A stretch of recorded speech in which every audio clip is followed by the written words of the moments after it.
시편 기자는 인생의 연수가 70이요 강건하면 80이라도 그 남는 것은 수고와 슬픔뿐이라고 고백을 했습니다. 우리의 인생이 어찌 보면 길기도 하고 어찌 생각하면 짧기도 합니다. 그러나 그 시편 기자의 고백처럼 우리의 인생, 우리의 힘으로는 스스로 감당하기가 너무 버거운 인생임에는 틀림이 없습니다. 코로나를 지나면서도 경제 위기, 건강의 위기, 관계 위기, 우리의 심적 위기, 영적 위기, 그야말로 우리의 삶에는 고난과 시험이 가정에서 일어나고 학교에서 일어나고 직장에서 일어나고 정치계, 문화계 어느 것 하나 우리의 뜻대로 우리의 원대로 되어지는 것이 아무것도 없는 세상입니다. 이런 세상을 우리가 어떻게 살아가야만 하는 것일까요? 세상에는 이렇게 어려운 세상, 나 하나만 생각하며 살기도 어려운 세상이라고 말하는 이 험한 세상임에도 불구하고 그 중에는 나만이 아니라 다른 사람을 위해서 사는 사람들이 종종 있습니다. 아무리 시대가 바뀌고 아무리 세상이 악해져 가도 이런 사람들은 존경받아 마땅한 사람들이고 그야말로 세상에 소금과 빛이 되는 인생이라 말할 수 있습니다. 오늘 본문에 등장하는 아브라함이 바로 그런 삶을 살고 있음을 오늘 본문 속에서 보여주고 있지요. 아브라함의 나이 99세 된 어느 날 하늘에 태양빛이 가장 뜨거운 점심시간에 누구나 다 쉬고 있을 그 시간에 그 아브라함 맞은편에 한 세 사람이 서 있는 것이 보였습니다. 나만 생각하면 피곤한데 낮잠이라도 하나 더 자야지 하는 것이 보통 사람들의 생각일 것입니다. 그런데 아브라함은 그렇게 하지 않죠. 내가 더워서 이렇게 움직이지 못하고 쉬어야만 하는 시간인데 저 떼학볕에 땀을 흘리며 어디 쉴 곳 하나 찾지 못하는 그 낯선 사람들을 그냥 보낼 수는 없었습니다. 그래서 그들을 적극 자기의 집으로 맞이해서 극진하게 대접을 합니다. 그런데 알고 보니 그 세 사람 중에 한 분은 하나님이 사람의 모양으로 오신 하나님이셨고 두 사람은 그 하나님이 쓰시고자 데리고 온 천사였습니다. 히브리서가 그것을 증거하고 19장 1절에도 그 두 사람을 천사라고 증거하고 있지요. 아브라함이 그 극진한 대접을 받고 난 이후에 하나님께서 아브라함에게 아주 중요한 말씀을 두 가지를 말씀하셨습니다. 우리 읽지는 않았지만 물론 새벽에 묵상을 했으니까 다 알고 있죠. 17절 말씀에 보면 하나님이 이렇게 말씀하십니다. 여호와께서 이르시되 내가 하려는 것을 아브라함에게 숨기겠느냐. 정말 하나님은 아브라함을 좋아하셨던 것 같아요. 이사야 41장 8절에 보면 나의 벗 아브라함이라는 표현이 있습니다. 하나님은 아브라함을 정말 벗처럼 친구처럼 생각을 했습니다. 그래서 정말 감추고 싶은 이야기, 나만 알고 싶은 이야기도 친구들한테는 친구니까 알려줄게 하고 이야기하잖아요. 그래서 오늘 하나님이 이 아브라함에게 말씀하는 뉘앙스는 내 친구 아브라함에게 내가 뭘 숨기겠느냐, 내가 여기 온 목적을 너한테 알려주겠다라고 말하면서 두 가지를 말씀을 하십니다. 첫 번째 말씀은 아브라함께 그동안 계속해서 하나님이 약속하신 말씀이에요. 아브라함을 향한 하나님의 계획입니다. 그것이 18장 19절의 내용입니다.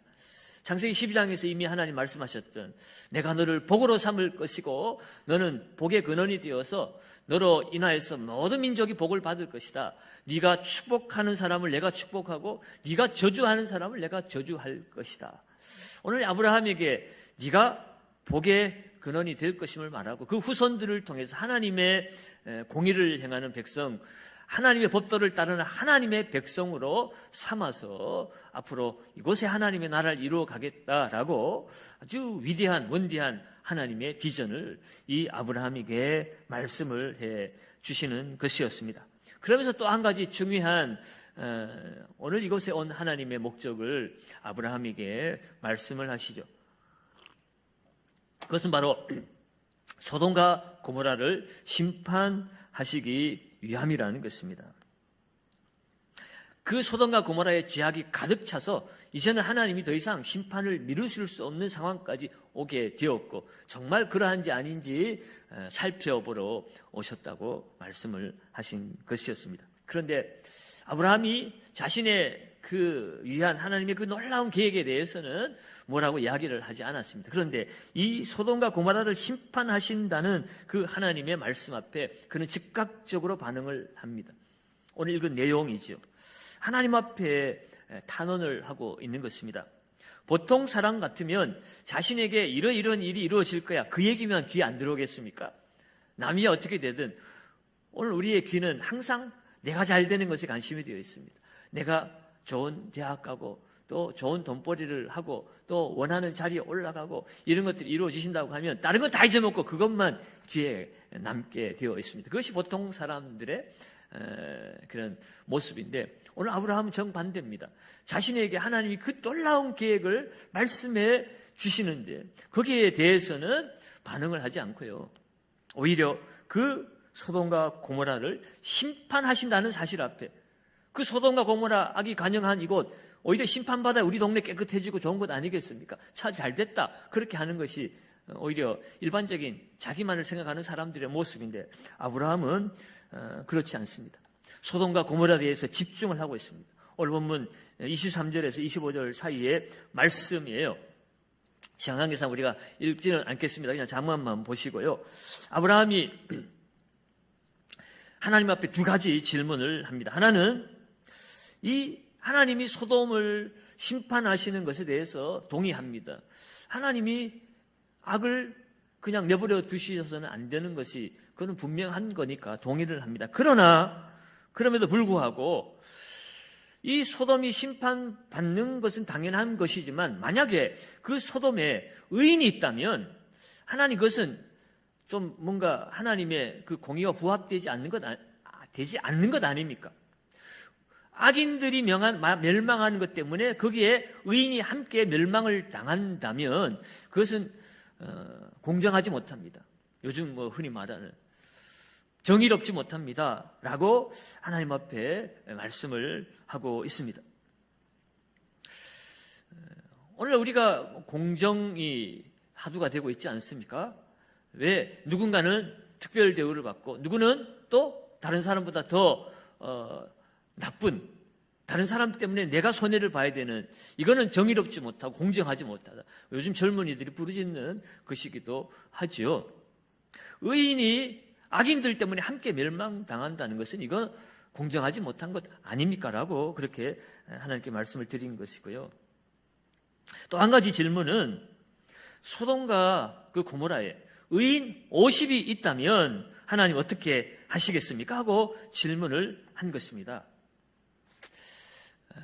하나님 이렇게 계획을 알려준 것만 해도 감사한데 그 계획을 듣고 나서 잘 알겠습니다. 감사합니다. 그것이 아니라 하나님 앞에 따져 묻는 아브라함입니다. 물론 조심스럽게 하나님 앞에 겸손하게 질문을 드리고 있는 것이지만 언중유골이라고 그 질문 속에 자신의 의견은 아주 당당하게 아브라함이 표현을 하고 있습니다. 그런데 하나님은 그 아브라함에게 대해서 금방지다고 말하지 않으세요. 그래, 네 말이 맞네. 듣고 보니 네 말이 맞다. 그래, 소돔에 의인 50명이 있으면 그들을 함께 심판당하게 해서는 안 되지. 네 말대로 50명이 있으면 나도 내가 용서할게 라고 하나님은 말씀을 하고 계십니다. 그야말로 친구와 친구 간의 대화와 같습니다. 하나님은 자신의 비밀을 숨기지 않고 아브라함에게 다 얘기를 해 주시고 아브라함은 또 하나님의 친구로서 그 하나님의 말씀 앞에 겁이 나서 그냥 알았습니다 하는 것도 아니고 자기의 할 말은 다 의견을 개진하고 있습니다. 하나님 다 좋습니다만 이것은 부당하지 않습니까? 그리고 혹이라도 하나님 50명의 의인이 있다면 하나님 어떻게 하시겠습니까? 라고 자기의 생각과 의견을 하나님 앞에 스스럼 없이 다 이야기를 하고 있습니다. 여기서 아브라함과 하나님의 대화는 끝나지 않죠.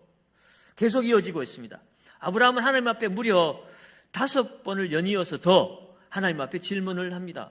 우리가 읽어본 것처럼 의인 50명 이야기했다가 혹시 잠깐만요, 하나님. 그 중에 5명 모자리면 어떡하겠습니까? 아깝지 않습니까? 라고 하나님께 또 질문을 하니 하나님 뭐라고 그래요?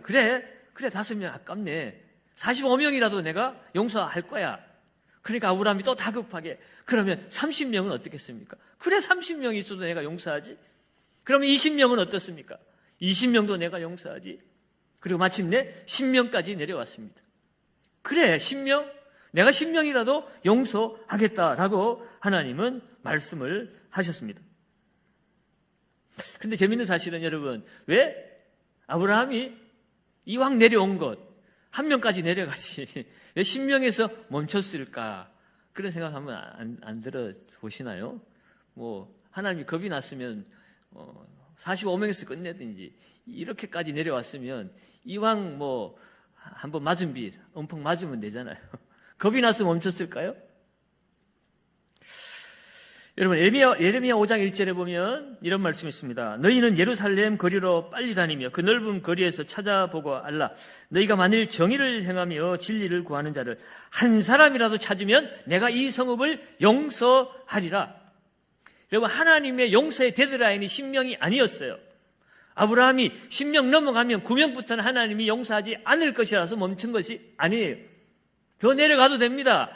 1명이라도 하나님 용서하시겠다고 분명히 말씀을 하고 계십니다. 그런데 왜 아브라함이 10명에서 멈췄을까? 2가지를 추측해 볼 수 있습니다. 첫째는 지금 아브라함은 사실은 그 소돔과 고모라가 자기가 살아가는 그 이웃에 있었기 때문에 기도하는 것도 있겠지만 그보다 더 근본적인 것은 그 소돔에 누가 살고 있어요? 자기 아들처럼 길렀던 사랑하는 조카 롯이 거기에 살고 있잖아요. 그래서 롯을 생각하며 하나님은 기도한 것입니다. 아브라함은 기도한 거죠. 그러니까 소돔과 고모라가 하나님이 심판하시고자 하시는 지경까지 왔으면 이미 그 지역에 아브라함도 다 알만할 만큼 소돔이 형편없이 악에 물들어 있었던 것은 심판받아 마땅한 상황까지 온 것은 분명한 것 같습니다. 그런데 아브라함의 생각에 10명 정도면 그래도 롯의 식구들은 10명 정도는 되지 않겠나 그렇게 계산을 해볼 수가 있어요. 오늘 우리가 19장까지 새벽에 보았잖아요. 천사들이 그 롯을 끌어낼 때 다급하게 재촉하면서 너와 관계된 사람들을 다 성 밖으로 끌어내라 라고 얘기했잖아요. 사위나 뭐 친구나 다. 그래서 롯이 그 아내와 2딸과 함께 성경 보니까 사위 될 사람, 분명하게 사위 될 사람이 이미 사위가 된 것인지 정확하게 알 수는 없지만 어쨌든 이 사위 될 사람, 사위로 살아온 사람, 이 2사람이 있었습니다. 그러면 그 사위의 가정까지 치면 사돈댁들까지 다 합쳐 끌어모으면 최소 10명은 안 되겠습니까? 그래도 10명은 되겠다 싶어가지고 멈추었을 거라는 추론이 첫 번째 추론인 것이고요. 두 번째 추론은 아브라함도 기도하면서 아브라함도 영적인 사람이라 깨달은 것 아닌가 하는 것입니다. 그가 최선을 다해서 기도를 하고 있지만 그가 처음에 50명으로부터 시작했습니다. 그런데 기도를 해봐도 저 소돔에 과연 50명이나 의인이 있을까? 아브라함 스스로도 확신을 할 수 없을 만큼 소돔은 위험한 상황 가운데 있었던 것이에요. 그래서 45명, 30명, 20명, 10명까지 왔지만 아브라함은 결국 소돔의 멸망은 막을 수 없는 그런 심판이라는 것을 아브라함이 아마 영적으로 깨달았기 때문에 여기에서 멈췄을 것이다 라고 우리가 생각을 해볼 수가 있습니다. 여러분, 그 소돔과 고모라의 그 죄악이 얼마나 심했는가 오늘 우리가 오늘 새벽에 보았잖아요. 2 천사가 그 롯의 집에 들어가는 것을 그 소돔 사람들이 보고 4절에 보니까 원근 각처에서 노소를 막론하고 찾아와가지고 롯의 집에 문을 두드리면서 너희 집에 들어간 2사람 끌어내라. 그러면서 우리가 그들과 상관하리라 그렇게 얘기하고 있지요. 이 상관하다라는 말은요 야다라는 히브리어인데 알다라는 것의 뜻을 가지고 있잖아요. 그런데 성적인 관계를 나타낼 때도 이 야다라는 말을 사용을 했습니다. 사사기 말씀에도 기브아 사람들이 비류들이 한 노인의 집에 가서 여인을 겁탈하려고 할 때도 이 관계하리라, 이것을 야다라는 단어가 쓰여졌거든요. 그러니까 이 소돔 사람들이 롯의 집에 들어간 그 천사들은 남자의 모습을 하고 들어갔습니다. 그런데 그 소돔 사람들, 원근에서 사람들이 모여들었는데 노소를 가리지 않았다는 거예요. 다시 말해서 그 소돔이 성적으로 타락을 하고 그야말로 동성 간의 성관계, 또 동물들 간의 성관계, 뭐 이런 것들로 아주 그냥 타락이 그냥 만연해 있었던 것입니다. 노소를 가리지 않았다는 것은 오늘 이 시대의 젊은이들만의 문화가 또 성적 타락이 되어 어느 날 갑자기 생겨난 것이 아니라 이미 소돔은 어른, 아이 할 것 없이 이렇게 성적으로 문란해 있었던 것을 우리가 충분히 알 수가 있죠. 또 충격스러운 것은 우리가 아침에도 보았지만 그것을 알고 천사가 롯을 집 안으로 끌어들이고 문을 닫고 그 사람들을 눈을 다 어둡게 해버렸는데 성경은 어떻게 여러분 오늘 아침에 읽었습니까? 눈이 어두운데 그들은 눈 뜰 생각은 안 하고 집에 갈 생각은 안 하고 그들은 눈이 멀은 채로 그 롯의 집 문을 찾아 헤매는 거예요. 그 안에 끓어오르는 욕정을 채우고 가야 된다는 그야말로 좀비 떼들처럼 그야말로 얼마나 타락이 심했던가를 알 수 있는 상황까지 왔어요. 롯은 자기의 딸들을까지 내어주려고 하는 그런 상황까지 와 있었던 것입니다. 이러한 소돔성에 더 이상 의인이 있을 리가 없다라고 아브라함은 깨달았던 것 아닌가 하는 것입니다. 의인한 사람, 의인은 하나님의 사람들이죠. 하나님을 의지하고 하나님을 믿고 기도하는 사람, 이 소돔의 멸망을 끌어안고 하나님 앞에 기도하는 의인 한 사람이 없어서 이 소돔 땅이 멸망할 것이라는 사실을 오늘 아브라함이 알고 있었던 것입니다. 롯이 그나마 의인이었고, 의인이란 말은 그가 상대적으로 그들보다 좀 나았던 것이고, 그 은은 그가 비록 아브라함을 떠나왔지만 아브라함을 통해서 하나님을 만난, 하나님을 아는 사람이었다는 거예요. 하나님을 섬기는 사람이었다는 거예요. 그래서 그 소돔성에서 롯이 그들에게 나와서 너희들이 이러면 안 된다고 소리칠 때에 그 소돔 사람들이 뭐라고 얘기합니까? 너가 우리 가운데로 들어와서 우리의 무슨 장로가 되어가지고 우리에게 잔소리나 하는 그런 사람으로 우리 가운데 거류하려고 하는구나 라고까지 그들이 막 책망을 하고 롯을 핍박을 하지 않았습니까? 롯은 그 소돔 안에 살지만 역부족이었어요. 오늘 이 소돔 사람들이 그 롯을 통하여 경고함에도 불구하고 그 사위들도 그 롯의 말을 농담처럼 여겼다고 오늘 새벽에 본문에도 말씀하고 있죠. 그 하나님의 사람의 경고를 농담처럼 여길 수밖에 없는 이 소돔 사람들, 이들이 왜 그렇게까지 생각했을까? 따지고 보면 그들은 하나님을 알지 못하니까요. 그들은 하나님께서 이 세상을 다스리시고 하나님께서 죄악이 간영한 이 세상을 심판하신다는 사실을 이들은 믿지 않았기 때문에 그들은 하나님의 말씀을 농담처럼 여겼던 것입니다. 아마도 소돔의 정치인들은 그들이 정치를 잘하면 이 세상에 심판과 멸망이 임하지 않고 그들은 더욱 승승장구할 수 있을 것이라고 생각했을 것입니다.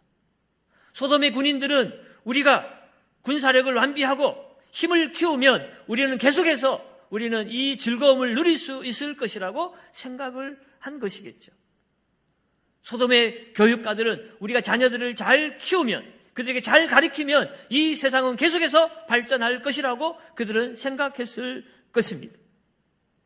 경제인들은 우리가 돈을 잘 벌면 이 세상은 망하지 않고 이 소돔은 계속 번영하리라, 그들은 그렇게 생각을 했기 때문에 너희들의 그 죄를 하나님이 보시고 이 세상을 심판하신다라는 그 말에 그들이 코수춤을 치고 우습게 여기고 농담으로 여겼던 것입니다. 그러나 오늘 하나님은 분명히 말씀을 하십니다. 내가 이 땅을 심판할 것이다. 지금 이 땅을 심판하지 않는 이유는 의인을 찾기 위함이었다는 거예요. 이 땅이 심판받지 않는 이유가 있다면 그것은 여기에 의인 10명이 있기 때문이라는 거죠.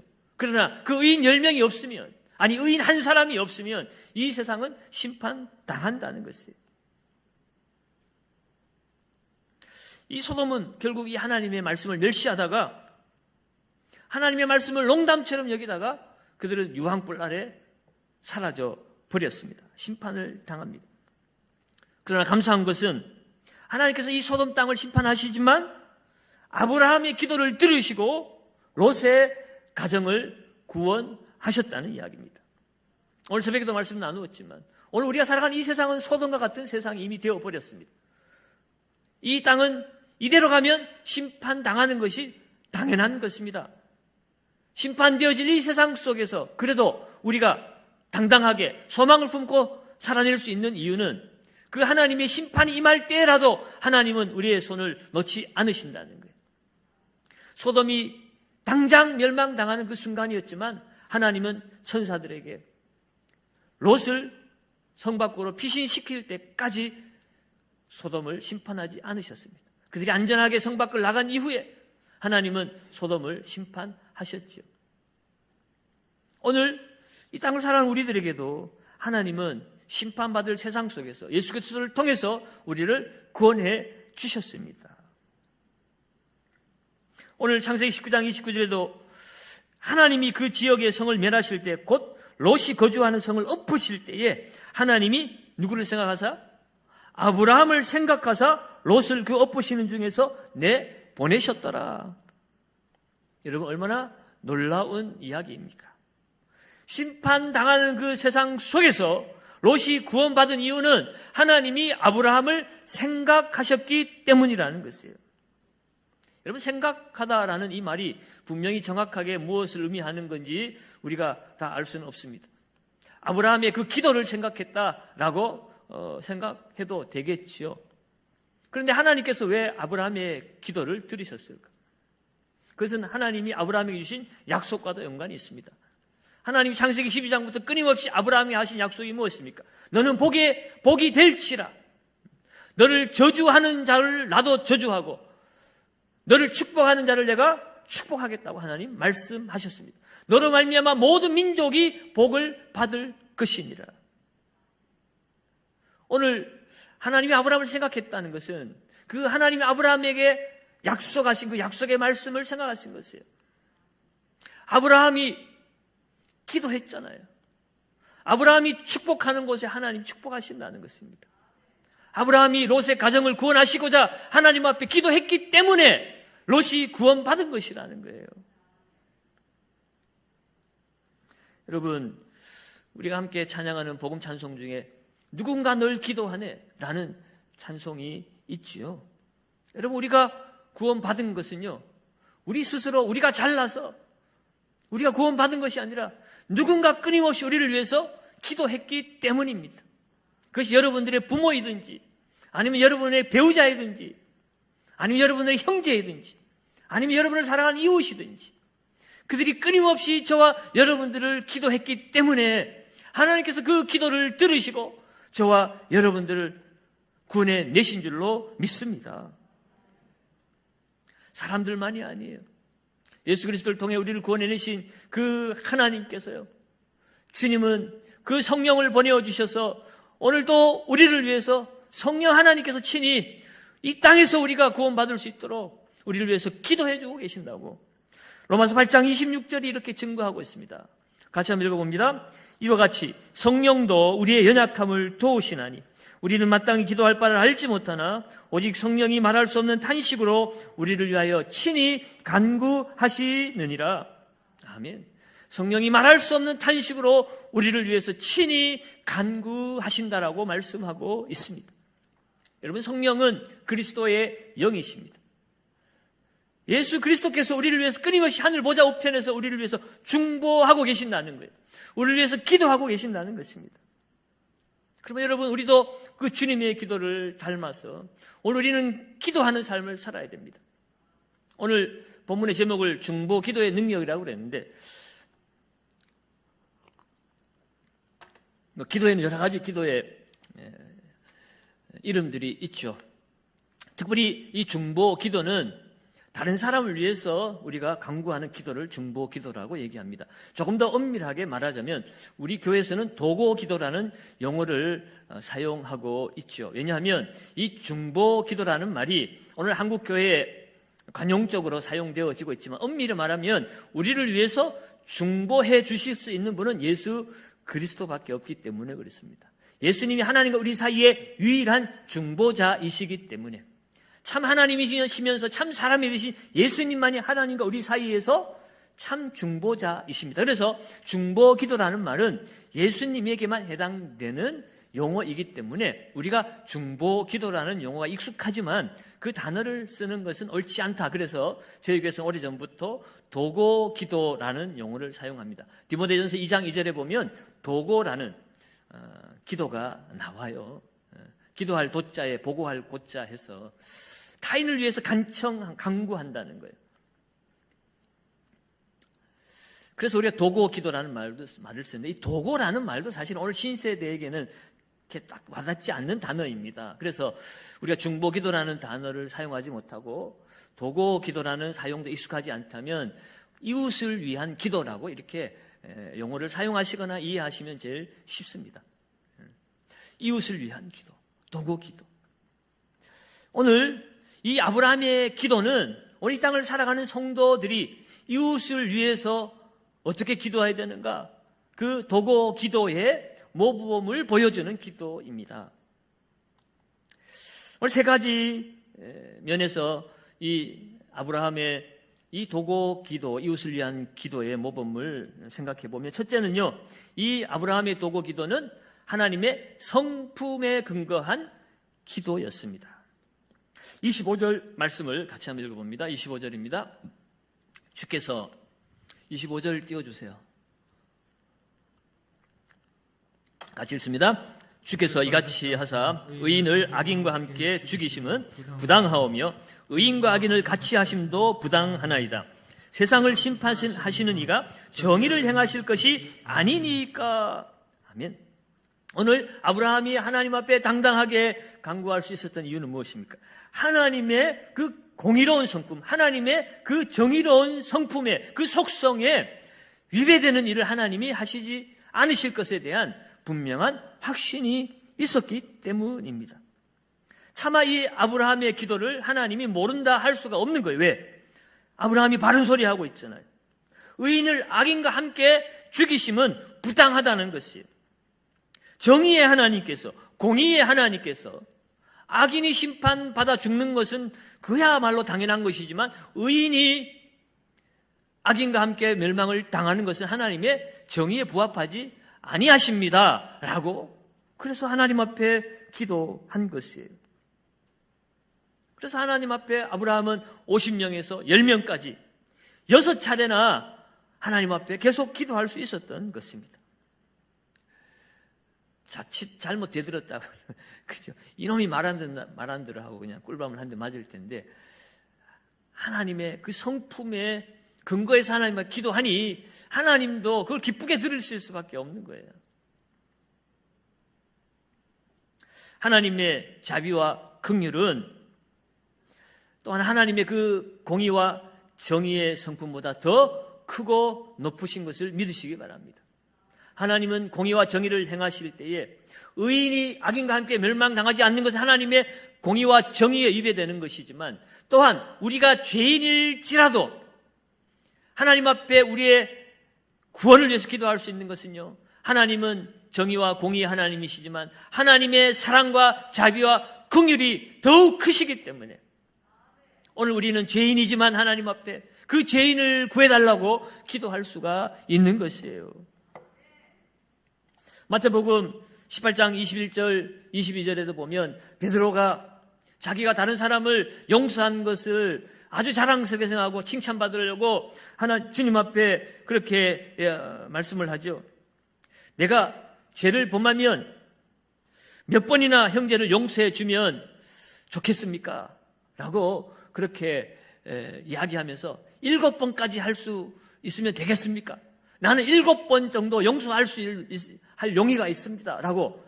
여러분 대단하죠? 한 사람에게 7번씩이나 3세번이면 아웃인데 내가 7번이라도 용서하겠다고 하니까 베드로는 이 정도 얘기하면 주님이 좀 칭찬을 해 주실 것이라 그렇게 생각을 했어요. 그런데 주님 뭐라고 말씀하십니까? 7번뿐만 아니라 7번을 70번까지라도 용서하라 그렇게 말씀하세요. 490번만 용서하라는 것이 아니죠. 무한대로 용서라는 것입니다. 그것이 하나님의 성품이에요. 구약시대에는 하나님의 그 공의와 정의가 확실하게 시행이 되었지만 예수 그리스도가 그 하나님의 공의의 그 심판의 저주를 주님이 다 받아내심으로 말미암아 이제는 우리에게 그 공의와 심판보다 더 크고 놀라운 하나님의 자비와 긍휼과 용서의 은혜를 구하며 살라고 우리에게 말씀하고 있고 너희도 그런 삶을 살라고 우리에게 말씀하시는 것입니다.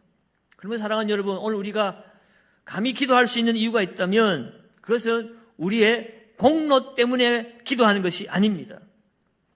하나님의 그 자비와 긍휼과 사랑의 성품 때문에 우리가 감히 우리 자신을 위해서도 기도하고 다른 사람을 위해서도 기도할 수가 있습니다. 오늘 아브라함처럼 오늘 이 밤에 우리가 죄인일지라도 또 우리의 자녀들, 우리의 이웃 친구들, 이 나라 민족 악이 행행한 이 세상일지라도 하나님의 자비와 긍휼로 이 땅을 살려달라고 우리는 기도해야 할 줄로 믿습니다. 그리고 이 아브라함의 기도는요, 겸손한 기도였습니다. 겸손한 기도였어요. 27절에 보면 아브라함이 대답하여 이르되 나는 티끌이나 재와 같사오니 감히 주께 아뢰나이다. 그가 6번이나 하나님 앞에 하나님이 하신다는데 대꾸를 달고 이러면 어떨까 저러면 어떨까 계속 기도했지만 아브라함이 건방져서 그런 건 아니에요. 아브라함이 뭐라고 얘기합니까? 나는 티끌이나 재와 같습니다. 내가 하나님 앞에 이야기하는 것은 내가 뭐 잘나서가 아닙니다. 하나님 앞에 나는 감히 얼굴도 들지 못하는 티끌과 같습니다. 먼지와 같습니다. 재와 같습니다. 아무것도 아닙니다. 라고 분명히 말하죠. 그럼에도 불구하고 하나님 앞에 아뢰입니다. 라고 이야기하는 것이에요. 아브라함이 친구라지만 친구라고 해서 하나님 앞에 그냥 버르장머리 없이 그냥 막 하는 게 아니에요. 그는 겸손하게 기도합니다.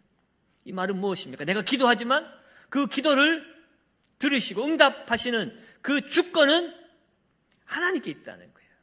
내가 암만 하나님께 따져 묻고 하나님 앞에 6번이 아니라 7번, 8번, 10번, 수백 번 기도해도 내가 수백 번 기도해서 하나님이 들어주시는 것이 아니라 하나님이 그 기도를 응답하시는 주권자이기 때문에 하나님이 역사하신다는 거예요. 아브라함은 그것을 인정하고 기도하는 것입니다. 우리가 끊임없이 기도하지만 우리는 내가 오래 기도해서 내 정성을 모아서 하나님이 들어주신다가 아니라 하나님이 온 세상 만물의 주인이시니까 하나님이 주권대로 역사하신다는 믿음을 가지고 기도하시는 거예요. 그래서 아브라함은 오늘 그 기도의 구체적인 결과도 하나님 앞에 맡겨버립니다. 오늘 33절 말씀 한번 읽어봅니다. 33절입니다. 여호와께서 말씀을 마치시고 가시니 아브라함도 자기 곳으로 돌아갔더라. 아멘. 아브라함이 말씀을 마치고 하나님이 돌아가시니 아브라함도 자기 곳으로 돌아간 것이에요. 하나님께 다 아뢰으면 그 다음에 하나님께 맡기고 그건 내가 내 할 일 가는 거예요. 시큰 기도해놓고 하나님 들어주지 않으면 어떨까? 하나님이 어떻게 할까? 내가 여기 좀 더 있으면 하나님이 들어주실까? 하나님의 뜻은 분명하잖아요. 의인 한 사람 있으면 내가 용서해 줄게. 아브라함이 기도한 기도의 내용도 분명합니다. 의인 10명이 있으면 하나님 어떻게 합니까? 10명이 있으면 용서해 줄게. 끝난 거잖아요. 하나님이 있으면 해준다고 했으면 하나님이 하시는 거지. 내가 여기에서 뻗치고 앉아가지고 때를 쓴다고 될 일이 안 될 일이 되고 하는 게 아니라는 겁니다. 하나님께 다 맡겨버리는 거예요. 진실하고 정직하게 기도했으면 하나님이 좋으실 대로 행하실 것에 대한 분명한 믿음을 가지고 하나님께 맡기는 것, 그것이 기도자의 자세인 것입니다. 진정한 이웃을 위한 기도의 모습입니다. 주님께서 우리들에게 기도를 가르쳐 주신 주기도문을 말씀하시면서 그 전에 주님께서 어떻게 말씀하십니까? 너희는 중언부언하지 마라. 중언부언하는 것은 이방인들이 하는 것이다. 이방인들은 중언부언하면 기도를 들으실 줄로 알고 그들이 그렇게 하는 것이다.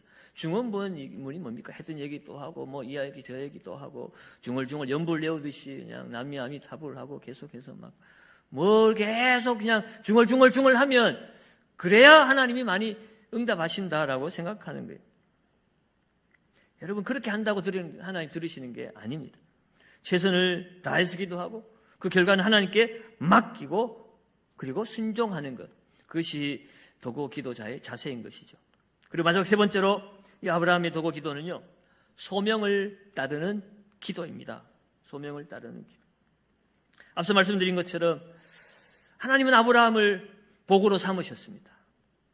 네가 축복하는 자를 내가 축복하고 네가 저주하는 자를 내가 저주하고 모든 민족이 너 때문에 복을 받을 것이다. 오늘 본문 18절과 19절 말씀에서도 하나님께서 그 99세 된 아브라함에게 찾아오셔서 이 얘기를 다시 한번 확인해 주시잖아요. 하나님이 말씀하신 것은 반드시 이루시는 하나님이십니다. 그러면 여러분, 오늘 이 아브라함의 기도는요, 물론 자기 조카를 생각하면서 기도를 시작했는지 모르지만, 그러나 아브라함의 기도는 하나님이 그를 부르신 그 부르심에 합당한 삶을 사는 것이었어요. 이웃을 위해서 축복하고 기도하는 것이 그의 부르심이었기 때문에, 그의 소명이었기 때문에 그는 기도한 것입니다. 여러분, 내가 사는 이웃에 악한 자들이 드글드글하고 범죄의 소굴이 되어 있으면 여러분 좋겠습니까? 내가 할 수만 있으면 내가 살아가는 이 동네가 깨끗하고 밝은 더리가 되기를 바라는 것은 당연한 마음입니다. 오늘 아브라함이 소돔과 고모라의 사랑하는 조카를 위해서 기도를 시작했는지 모르지만 그 아브라함의 기도는 단순히 조카 한 사람 구하는 것이 아니라 내가 살아가는 이 세상, 이 지역에 악이 물러가고 죄가 사라지고 하나님 통치하고 다스리는 복된 나라가 되어지도록 내가 그들을 위해서 기도하는 그 소명, 그 부르심 때문에 기도한 것이라는 것이에요. 여러분, 진정한 하나님의 백성은 아무리 악하고 못난 사람이라도 그가 심판 받도록 내버려 두는 것이 아니라 내가 기도하여 그 사람이 살 수 있다면 그 사람을 살리기 위해서 기도하는 것이 하나님께 구원받고 부름받은 자의 소명인 줄로 믿습니다. 오늘 하나님이 아브라함을 선택하신 이유가 바로 이것이었어요. 아브라함의 그 기도를 통해서 세상에 속한 사람들을 살리고 그들에게 복을 주시기 위함입니다. 그 소명이 아브라함에게 주어졌고 오늘 이 땅을 살아가는 저와 여러분들은 아브라함을 믿음의 조상으로 우리가 여기고 살아갑니다. 그 말은 우리가 아브라함과 똑같은 소명을 받은 사람들이라는 거예요. 우리 한 사람 이 땅에 와서 다른 사람보다 좋은 대학 나오고 더 많은 연봉 받고 더 큰 집에 살면서 나만 행복한 삶을 살다가 이 세상 떠나라고 하나님이 이 귀한 시간을, 이 값진 세상의 시간을 우리에게 주신 것이 아니라는 거예요. 하나님의 나라를 위해서 우리를 하나님의 백성으로 부르셨습니다. 그러면 여러분, 이웃을 위해서 기도하는 삶은 기도 많이 하는 어떤 특별한 사람들, 흔히 말하는 기도의 사람이라고 불리는 사람들의 전유물이 아닙니다.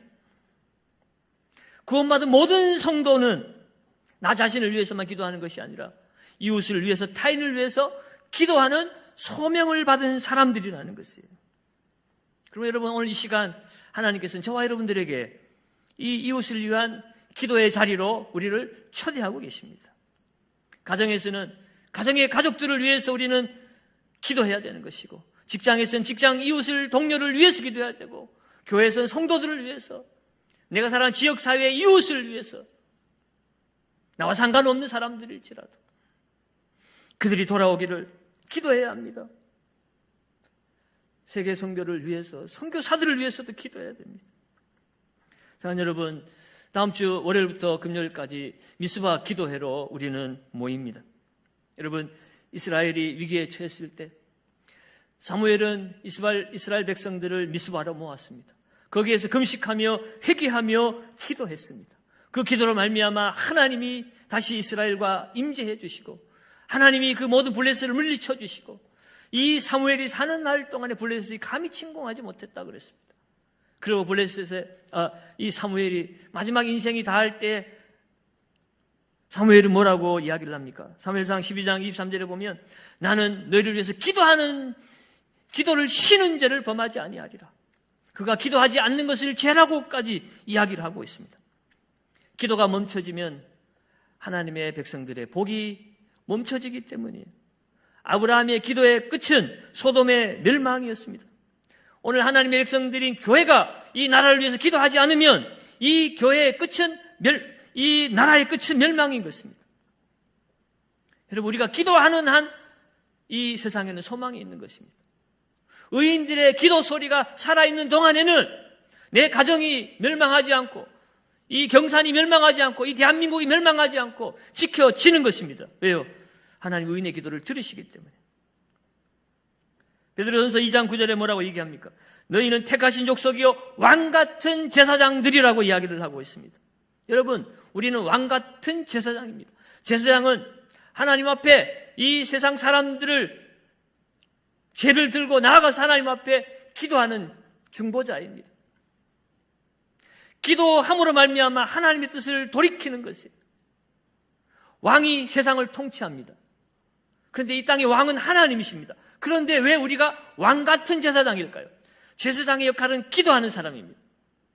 내가 기도할 때 하나님의 왕되심, 하나님의 통치권이 이 세상에 나타난다는 것입니다. 하나님은, 왕이신 하나님은 내 기도를 들으시고 하나님께서 이 세상을 섭리하고 계신다는 거예요. 그럼 우리가 기도를 통해서 왕의 통치권에 우리가 참여하는 것입니다. 그것이 왕같은 제사장의 의미인 것이에요. 그러므로 여러분, 우리가 기도해야 될 이유가 여기에 있습니다. 나라를 위해서 기도해야 되고, 지도자를 위해서 기도해야 되고, 가정을 위해서, 자녀를 위해서, 교회를 위해서, 우리의 사명을 위해서 기도하는 것.